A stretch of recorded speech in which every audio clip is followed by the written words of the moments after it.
अस्सलाम वालेकुम नाज़रीन। जैसा कि आप जानते हैं कि पिछले वीडियो में हमने बात की थी द प्रोसेस ऑफ इवैपोरेशन पर, जो कि आई थिंक आप समझ चुके होंगे, ठीक है?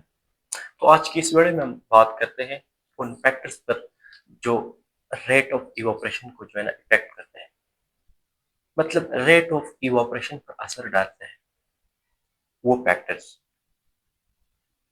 यहाँ पे दरअसल ये फैक्टर्स जो है ना कौन-कौन से 3 फैक्टर्स जो है ना ये रेट ऑफ इवैपोरेशन को जो है ना क्या इन इफेक्ट करते हैं। सबसे पहला फैक्टर टेम्परेचर है, ठीक है?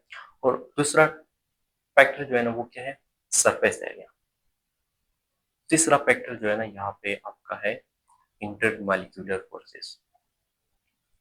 तो आज की इस शॉर्ट वीडियो में हम सिर्फ टेम्परेचर पर डिस्कस करेंगे कि टेम्परेचर जो है ना वो इवापोरेशन रेट को जो है ना किस तरह इफेक्ट करता है।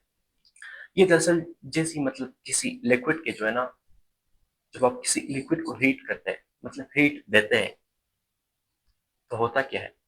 यहाँ पे दरअसल जो है ना वो लिक्विड जो होता है ना, यानी माया,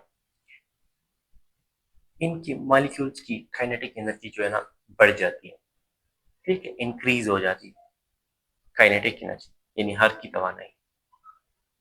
इस वजह से जो है ना, इस रीजन से जो है ना क्या रेट ऑफ इवोपरेशन जो है ना, फिर वो लिक्विड जो है ना वो यानी वेपर्स में जो है ना क्या, या गैस में, ठीक है क्या, यानी क्विकली जो है ना चेंज हो जाती है वो लिक्विड। हाँ, अगर आप किसी लिक्विड को जो है ना जब आप कोल्ड करते हैं ना, मतलब टेम्परेचर जो है ना जैसे मतलब लो करते हैं, तो इसके आउटपुट में होता क्या है? यहाँ पे लिक्विड की काइनेटिक एनर्जी यानी मॉलिक्यूल्स की काइनेटिक एनर्जी एनर्जी जो है ना वो लो होती है। क्या लो हो जाती है काइनेटिक एनर्जी? हाँ, मतलब इस रीजन से जो है ना क्या होता है, ये लिक्विड जो है ना फिर जल्दी जो है ना ये गैस में मतलब क्विकली चेंज नहीं होता। ठीक है, समझ आ रहा है? तो टेम्परेचर जो है ना कुछ इस तरह रेट ऑफ इवापोरेशन को जो है ना इफेक्ट करता है।